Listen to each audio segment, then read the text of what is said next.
Thanks for tuning in. We got a good show today.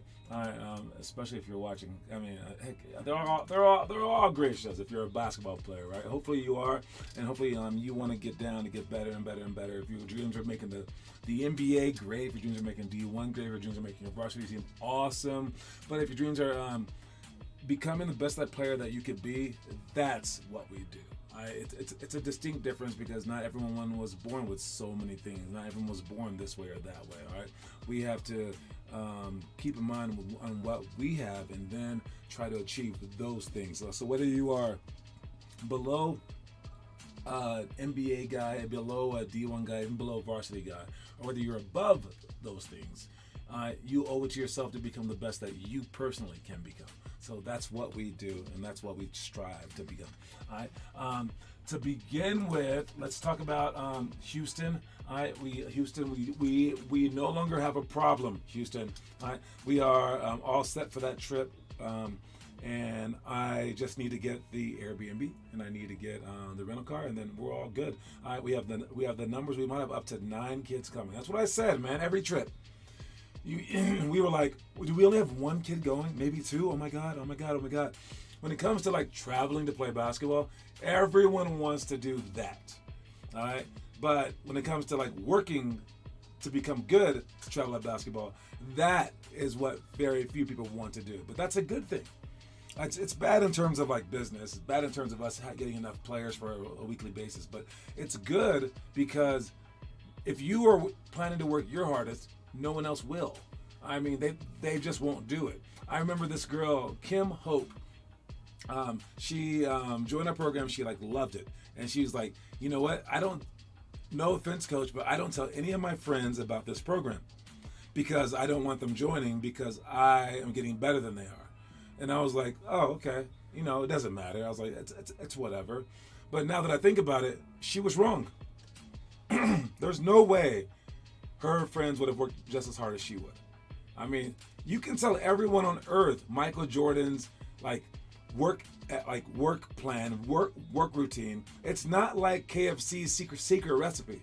I mean, we know what Steph Curry's doing. We have it on game film, or we have it on practice film and workout film. We know what he's doing. He does some of it before the games even start, and no one's gonna do it. Our best worker is Kieran, and he posts his stuff almost every time, and our players see it. No one's copying off of it. No one's gonna be like it's not like a test. They're not gonna try to cheat off you during the test. It's like them cheating off you during your studying at night. The smart kid in the class goes home and studies for 8 hours, and you're trying to cheat off that guy. Are you gonna be looking through his window? I'm losing my voice, man. Are you gonna be looking through the guy's window where he's like studying for 8 hours and you're like reading over his shoulder going, oh, I'm cheating off of him. Oh yeah, I'm studying what you're studying. Oh yeah, no, that's not how that works, right? All right. So if you're planning to work hard, just know that no one else is gonna work hard with you. I mean, it's very, very, very rare. All right, so that's a great thing for you. That means that you can pass by people. The hard part is that you'll be working out alone. So that part will be lonely. All right, don't feel lonely about that. But anyways, when it comes down to these trips, we do have enough. We're up to 9 freaking players for Houston coming up here in exactly a month. Next thing is the tournament. Now, you might be thinking that I'm talking about our tournament coming up this weekend, which we have games for, which one game changed for Sunday, so make sure you guys see that time. But I'm talking about the NCAA tournament. Anyone got any brackets out there? Who you guys got winning it? As for me, I have no idea what's going on. I don't watch the NCAA, but I do know that my old alma mater, I forgot the name of it. No, I remember the name of my alma mater, St. Mary's College. We are ranked. We have a 5th seed. We have a 5th seed. Hopefully we can go far. I think our deepest time going was like a Sweet 16 berth, maybe, with Omar Samhan. All right, of whom 50 All-Stars was actually named after his basketball number. Crazy enough, huh? But yes, the tournament has everyone excited, everyone watching. I try to catch some games because that is what brings to life the thirst and the passion that must reside within you, so you can make it to higher levels as well. All right. Anyways, moving on. We got our quote of the day. Let's check that out. Quote of the day is, every day's a second chance. All right, this is one of my favorite thought experiments for our basketball is imagining yourself losing. I used to do this in high school to myself. I tried it with my team. They didn't quite understand it. Tried it with teams like that I've coached, and I don't know if they got it, but this is what I always say. Imagine yourself losing the game. Imagine yourself sucking. Imagine all that stuff, and then imagine someone comes up to you and says, "I got a time machine." But if you go back in the time machine, you're gonna forget that we ever had this conversation. And then you get in that time machine, and then you get a second chance to do it. Well, this is your second chance. I just told you, you messed up. You didn't make the NBA. You suck. You didn't make your high school team. You suck. All right. And now here's your second chance to go back to now and then put forth the work. What are you gonna do now? All right. What are you gonna do right now? All right. Today, right now is your second chance. All right. But you don't remember. You don't remember exactly what you did. But I'm telling you that you didn't do enough. I'm telling you that you didn't make it. So 4 months from now, will you end up being in the same spot? Or are you going to take this second chance that's to you a first chance and treat it like you should treat it and go out there as hard as you possibly can and not have any regrets? Because if you work your butt off, the only regret that you can have is, why did I waste my time working so hard? If that's what you're saying, dude, don't worry about it, because no one ever says that. No one ever says that. No one ever says, man, I wish I didn't work so hard. And if you're saying that, you're a psychopath. All right, so every day's a second chance. See it like that. Every day is a second chance, because chances are you have a chance to get better than you were yesterday. Check out the itinerary of stuff today. If you're trying to play a game today, make sure that it's some 3-on-3 cutthroat, because we don't have a gym today. So but this is what we would have done is 3-on-3. If you lose, you're off. When you stay on, and then 2-on-2 help side is just swinging the ball 3 to 7 times and then playing 2-on-2 off of that. And then we would play a whole bunch of 5-on-5. If you lose, you're off. As for our team stuff, right after that, we would do layups, sideline out of bounds for shots, zone flex screens, don't cross half court on the trap, 0 to 3 seconds down by 3 with free throws. For the zone flex screen, there's only one thing that I really want to show for that, right? And it's a very, very important part of, like, it's flex defense, okay? But I just want to show you like what it looks like. So if these guys right here are in a zone, if they're in a zone like this, you can actually like really, really kill a zone. You can go like this. If this guy has the ball, and this guy's right here, all you really have to do against a zone is at some point in time just seal in. So this guy can just dribble over here until he's picked up by this guy, and all this guy has to really do is seal in like this, and then he's open. I mean, maybe that won't be that simple. You might have to swing the ball once, but if you can seal on this side, and if this guy wants to fight over the top, well, good. Seal on this side, swing the ball. And if this guy runs through, now you're open for a lob on this side. He can't guard you either side. Whether he's on this side, it's bad, or on this side, it's bad. And you make sure, since he's playing a zone, just don't let him get on top of you. Now, if you're playing defense, whether it's zone or man, you want to avoid this situation. This is how you do it. You play on the top side of that guy. You have to play on the top side, no matter where he is. And sometimes for a help side, that kind of puts us out of position. So let's say that we're all matched up here. We're all guarding our men who we're supposed to be guarding, like this, like that, like this, like these, like those. All right. And we have a guy here on the weak side. All right. Now, we're supposed to be guarding him right there in the middle. But let's imagine that this screen starts to happen. You kind of don't want to be there, because now if they swing it, you're going to be hit with the screen. So what you want to do is actually not play in help side and play on top of that screen. And it happens most in a flex offense when they're in the corner and the ball's up top, and you can play right there. But just understand, don't get caught in, boxed in by a screener. Whether it's on the backside or the front side, you want to play on top of the screen. On top of the screen. That's your flex side zone defensive tip of the day. And that's also an offensive tip. So screen them in. Screen them in either way. Back screen, front screen, whatever. You just hit people and make them pass the other side. They will get out of zones very, very fast. Or get out of help side very, very fast, and now you can start driving. Because if this guy, even if he's like playing on top, like he's supposed to do, that just cleared the lane for this guy driving right there. So it's kind of like a lose-lose situation, but you can make the most of it by playing by straddling the defender on the top side. All right, moving on. Let's check who's posting the homework. See if anyone's posting homework. You are what you do, not what you say you do. All right. This is from yesterday, so no one's posting today. Come on, fellas. All right. Man, we are at an interesting time. We have about 5-6 kids posting, but no one's so consistently. That's maybe Tayl's like the most consistent person right now. I think Tail, Weston's up there, and make sure you guys post. All right, post the homework. We're gonna try to create a culture. All right, but it is.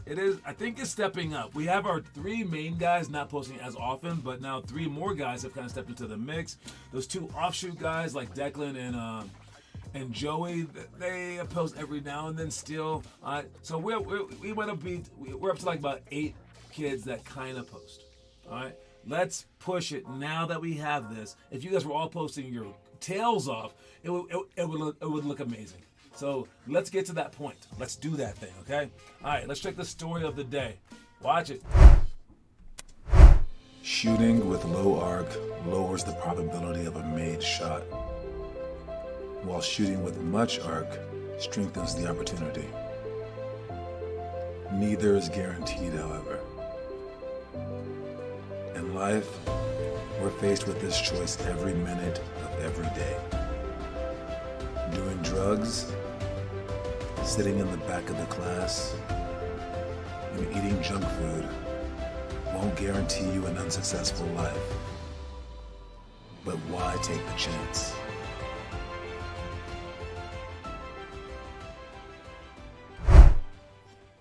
Yes, indeed. What that's talking about is taking chances in life, and the chances that you are choosing to take versus the chances that you shouldn't take, blah, blah, blah. And basically, it's like sit in front of the class. Just sit in front of the class. And some kid will say, well, if I sit in front of the class, that doesn't automatically make me smarter because I can see from back there. And I wasn't even talking to my neighbor, right? Okay, yeah, sure.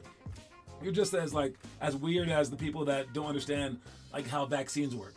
People are like, he took the vaccine and he still died. It's like, no, it's not like the vaccine will stop you from getting hit by a car. All right, like once you get to like a lot of people don't understand some things. I knew someone who didn't understand why we would put on seatbelts. They were like, yes, people die sometimes when they wear their seatbelt. That is, and then they said, but they died because they had their seatbelt on. And I'm like, yes, I'm sure that has happened, but a whole bunch more people have lived because of a seatbelt. So when we added seatbelts to cars, it lowered the death. And you can't just say, well, it wasn't everybody that got lowered. It's like, whoa. It's a very complicated, I guess, argument. And I think that it extends to basketball. And not just for the actual argument that the video is saying is to shoot with the higher arc, which you absolutely should do. Not too high, obviously, but you want to shoot with high arc, not shoot like a bullet at the basket. So that's just a good point for like basketball skill. But in terms of like what you're willing to do, if you work out for 3 hours a day, it does not guarantee you the NBA. Absolutely, sure, I guess. But if you don't work out every single day, does that like disallow you to the NBA? No. I guess you might grow to be 7 feet tall magically, and I don't know, like luck up here and there or whatever, and become like super athletic too. Yeah, you don't have to, but you want to higher your odds. And let me think of a good analogy for it, okay? So, because seriously, people do not understand this. It is crazy, all right? You want to put yourself in the best odds. Why? Why would I say that? I would say because if there were people shooting bullets outside your door, like just constantly, like there's a war going on. It's like brrr, constantly, right? And you were downstairs in your basement. All right, at any point in time, yes, the house may cave in because of a tornado. Sure, that might happen. But you lower your chances for living if you go outside during this bullet storm. Now, would you survive? Could you survive? Possibly. But is it smart to go out there? No. Do you know some guy who went out there one day and he didn't die? Sure. Did you know someone who stayed on the inside and died because of, I don't know, like they fell down the stairs? Sure. But you lower your chances. So in life, you should higher your odds for everything. So for school, it would be like a combination of never miss school. All right, because obviously, like missing school is going to give you a worse chance to get those A's. Sit in the front of the class. Do your homework every single day, even if you suck at it. You just do it. And those three things right there should guarantee you at least like a B or a C. Like just that. I never said do your homework well. I never said like sit in front of the class and like be the smartest kid in the class. I just said sit in front of the class. And I never said like when you show up to school, be the best person there. Just show up.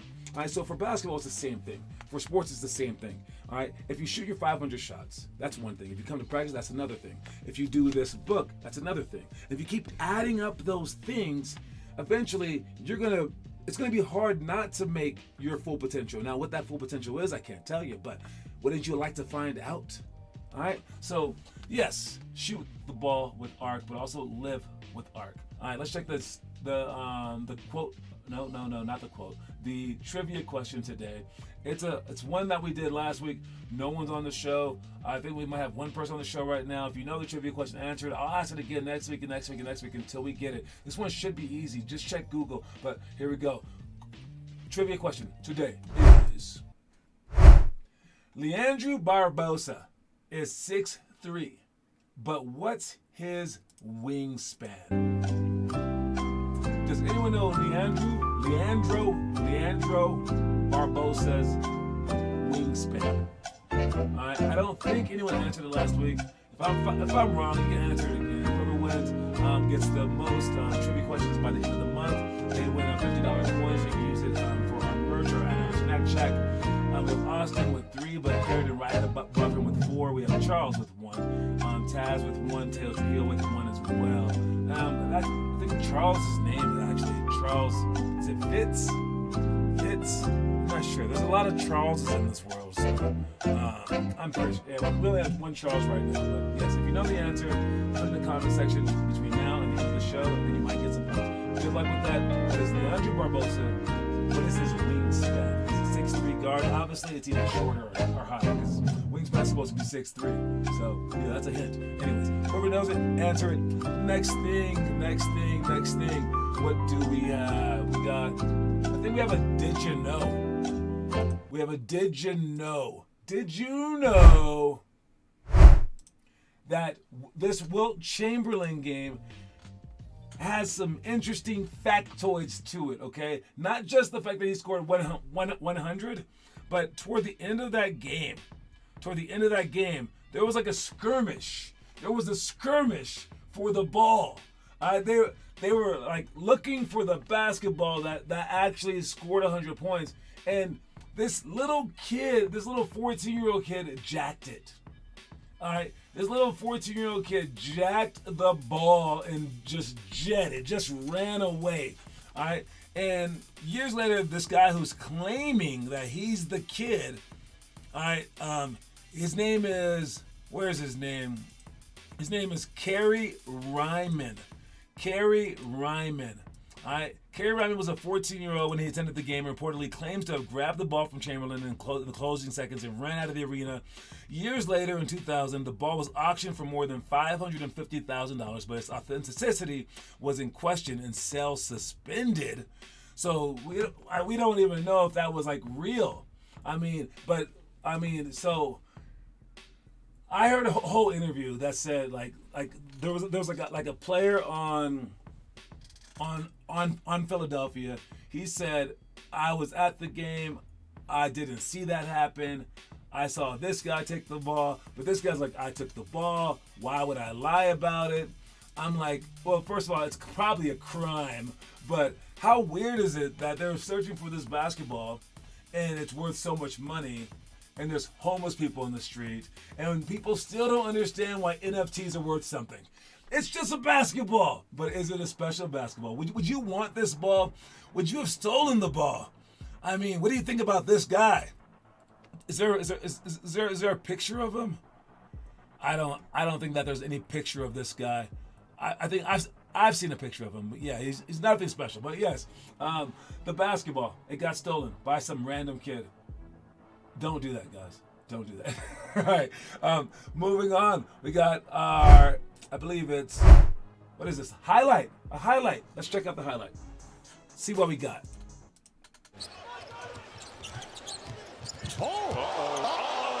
He just lost Butler. Yeah! Jalen Green! And the look. All right. I don't think I've ever seen that one before.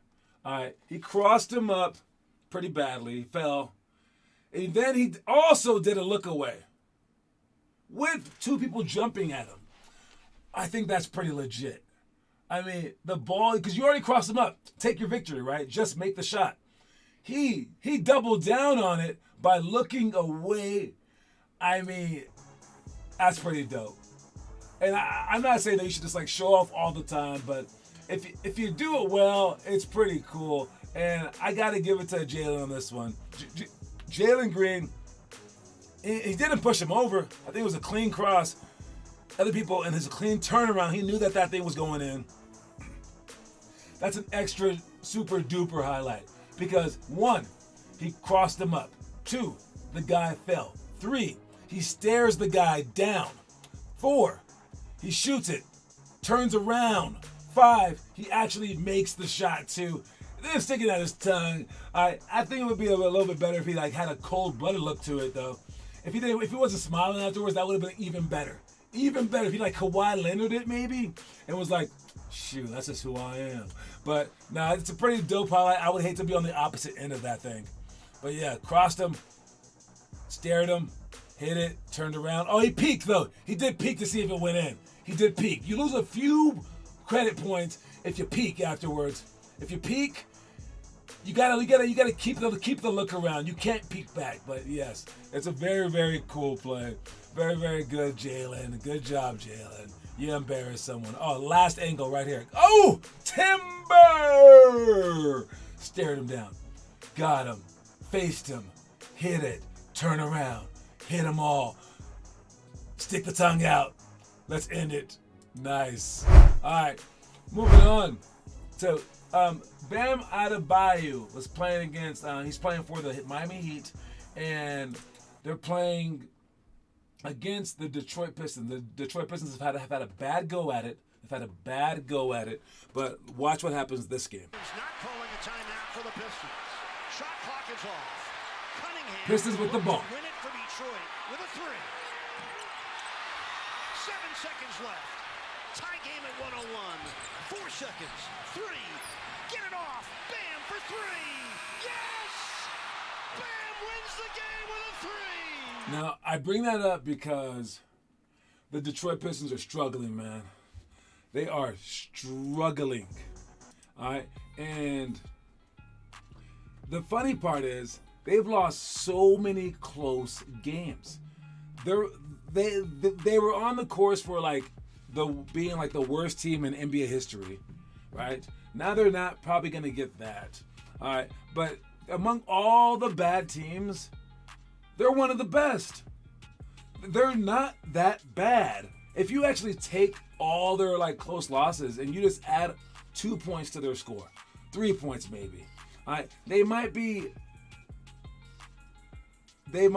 close to going from last place to not first place, but to a playoff position if you just added 20 points to their overall scores. If you just took 20 or 30 extra points and you got to just spread them out to different games, you can make their record go from last place all the way to a playoff team. And I don't think you can say that about almost any team in NBA history. With that said, that is heartbreaking. I would much rather lose the game by 30, dude, because you keep losing the close ones. But that says something about this team. It says that they have grit. It says something about their youth, meaning maybe they're just so naive that they're not going to give up yet, because I think a team that was with some more veteran people, they would just be super down about themselves. But it also maybe says to where they're going. I see this team to be an upticking team. don't be surprised if next year they're actually a playoff team, because they're not as bad as their record appears. They've lost so many close games. Close games can be lost because of inexperience. Like, I don't know how many seconds were on the clock, but did he shoot it early? Let me see. He's not calling a timeout for the Pistons. Shot clock is off. Okay, wait. So the shot clock was off. So when should he take this shot? He should take this shot at the last second. But he gave them a chance to come down and win it. And that's an inexperienced. That's what inexperienced teams do. They do small mistakes like this. So why it's in our conspiracy category is I think that fate is kind of like having a little conspiracy with the Detroit Pistons.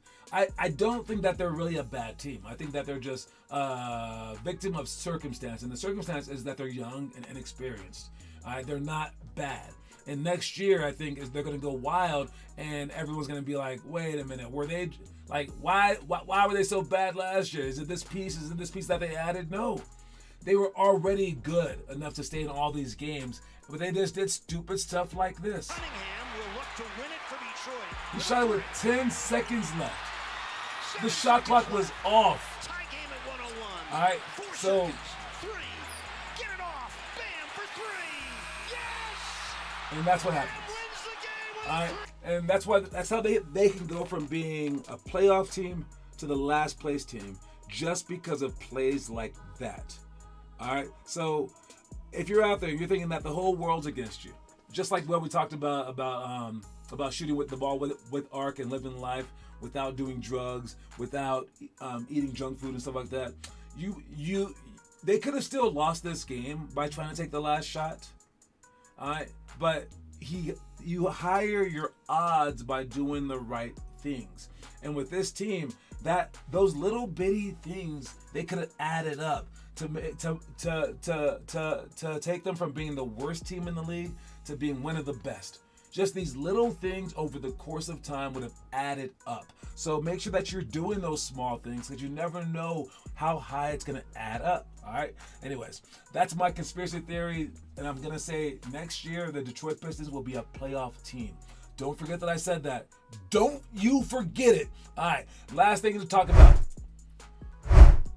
Oh, we got a whole bunch of mismatches. So Anthony Edwards, he said on what he saw against the Clippers. Okay, they're playing against the Clippers, and after the game, this is like he didn't have time to rehearse this, but they were like, "What did you see out there? What did you see?" And he goes, "A whole bunch of mismatches."